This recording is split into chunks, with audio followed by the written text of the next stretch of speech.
Hey there, sports history fan. This is Arnie Chapman of the Football History Dude podcast, and I'm stopping by this show real quick to tell you about a couple of cool giveaways that we have going on here at the network.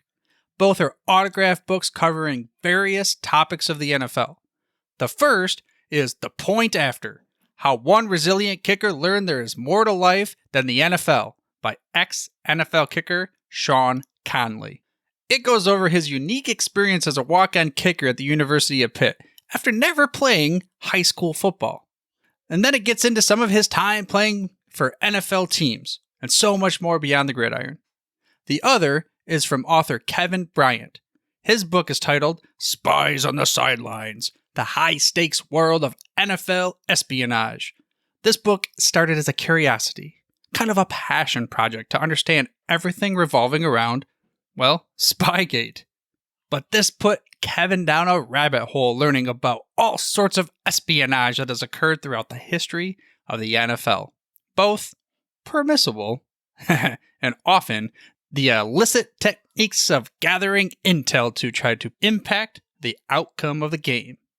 To sign up for your chance to win an autographed copy of one of these books, all you gotta do is head over to sportshistorynetwork.com/giveaways and sign up.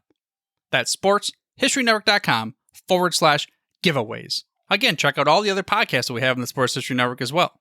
But now, back to your regularly scheduled journey to the sports history timeline. Now it's time to take a sports break, a look at sports history on a daily basis. Hello, my friends in sports history. This is Darren Hayes of the Sports Jersey Dispatch podcast, and welcome once again to the Pigpen, your place for all things great in team sports history. We're going to talk about some of the greatest events that's happened on July 23rd in this episode, and we have some awesome uniforms and players we're going to talk about. Uniform numbers are 4, 43, 41, 19, 27, 34, 9, 32, 5, 29, and 23. Quite a bit to get to. July 23rd, 1925 is where we'll start. In New York Yankees, Lou Gehrig, number 4, hit his first of 23 Grand Slam home runs. Yes, 23 Grand Slam home runs in his career. That is 92 of his 1,995 career RBIs from just these 23 swings of the bat, or almost 5% of the runs he drove in just from those 23 hits. Grand Slams, 4 RBIs each. July 23rd, 1944, Chicago Cubs, Bill Nicholson, wearing number 43 for the Cubbies, hit 4 home runs, tallying 7 RBIs in a doubleheader that day against the New York Giants. And we have a great article from the newspapers.com, the Sun Bulletin in Binghamton, New York, where Associated Press sports writer Joe Eichler is writing about Bill Nicholson on that day. July 23rd, 1955, New York Yankees, Bob Curve, number 41, and number 32, Elston Howard, are the first to hit consecutive pinch hit home runs. Now, consecutive right in a row. Remember that thought. They're the first ones to do it. Bob Curve, Elston Howard. July 23rd, 1956, Joe Cronin, who wore number 4 for much of his career, and Hank Greenberg, a longtime number 5, were both inducted into Baseball Hall of Fame in 1956 instead. Now, July 23rd, 1964, Kansas City Athletics, Bert Campaneris, number 19, smacked a home run on the first pitch he saw from Twins pitcher Jim Catt. And he adds a second home run later in that game, also off Catt of Minnesota, at the Minnesota ballpark that day in 1964. July 23rd, 1975, Los Angeles Dodgers, number 27, Willie Crawford and Lee Lacy, wearing number 34, become the 5th duo in baseball to hit consecutive pinch home runs in a Major League Baseball game. So we just alluded to it earlier, all the way back in 1955, 20 years earlier, Bob Curve and Elston Howard did it for the Yankees, and then the Dodgers, Willie Crawford and Lee Lacy, do it in 1975. They become the 5th duo. 3 others in between there, but unfortunately they didn't do it on July 23rd like these 2 sets of fellas did. July 23rd, 1976, Baltimore Orioles slugger Reggie Jackson, wearing number 9 on his jersey that year, homered in a 6th straight game that he played in for the Orioles. He was a 1-year Oriole, 1976. July 23rd, 1978, the Philadelphia Phillies ace Steve Carlton, number 32, became the 78th Major League player pitcher to reach 200 baseball one games plateau in his career. I guess the 200th player too, or 70th player as well, because to have those pitches, you had to be a pitcher, right? July 23rd, 1979, George Brett, who wore number 5 with the Kansas City Royals, reached his 1,000th Major League Baseball career hit. Great hitter in George Brett.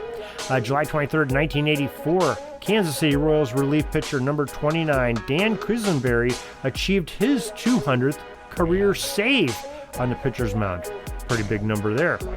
July 23rd, 1993, New York Yankee Mark Hutton, wearing number 53, became the first Australian to be a Major League Baseball starting pitcher. In his debut, Hutton took out the Angels. 5-2 was the score, and propelled a logjam at the top of the standings of the American League East as the Yankees, Red Sox, and Blue Jays were in a 3-way tie for first place that very day after the game.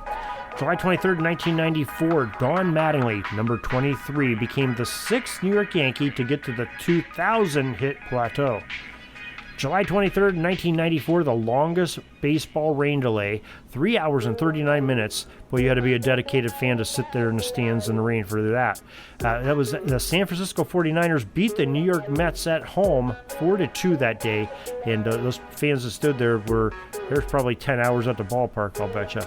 July 23rd, 2021, baseball's Cleveland Indians announced the team will be renamed the Guardians after the Guardians of Traffic, 8 large Art Deco statues on the Hope Memorial Bridge located near their playing field. So very interesting when the Indians became the Guardians just a year ago in 2021. That's our history for today. Great little sports break. Hope you enjoyed it. A lot of baseball coming at you with that, and a lot of great, fantastic, legendary players. If you need more, go to sportshistorynetwork.com. You'll have 27 different podcasters just bellowing out the sports history, and you have hours upon hours of great listening, all fun for the family. And anybody is welcome to listen to that. It's very family friendly though. And also go to Pigskin Dispatch for your football history. We're talking about that on a daily basis as well. Till tomorrow, everybody, have a great sports history day. Sorry, but my pitching coach just called timeout and he's coming out to the mound. I think I'm going to get yanked for a reliever. We'll see you back tomorrow for some more great sports history on Sports Jersey Dispatch Podcast. We invite you to check out our websites, jerseydispatch.com and pigskindispatch.com. Not only see the daily sports history, but to experience the preservation of great events and people that play the games. Find us on Pigskin Dispatch. It's also on social media outlets of Facebook, Twitter, Instagram, and don't forget the Pigskin Dispatch YouTube channel to get all your daily sports history. Pigskin Dispatch is happy to be associated with the Sports History Network, the sports headquarters of yesteryear, found at sportshistorynetwork.com. This podcast is part of the Sports History Network, your headquarters for the yesteryear of your favorite sport. You can learn more at sportshistorynetwork.com.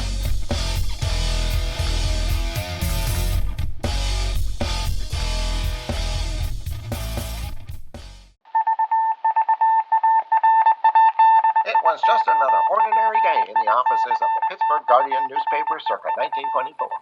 But for Marla Delft, assistant editor, everything was about to change. For she was about to discover the awesome attractiveness of Row 1 brand retro sports paraphernalia items thanks to Orville Mulligan, sports writer. And there it is. Wow, Orville, that's really the bee's knees. Isn't it just? A poster-sized replica of the actual 1909 World Series program cover. I can see that. But where did you get it?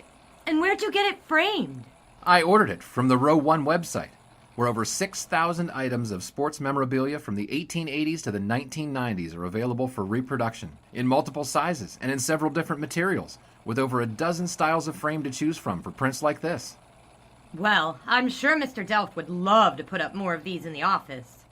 But I'm equally as sure they're beyond this newspaper's budget. Not at all, my dear Marla. See for yourself. Go to sportshistorynetwork.com/row1. sportshistorynetwork.com/row1. Oh my, these are good prices. Oh, and look at this stuff.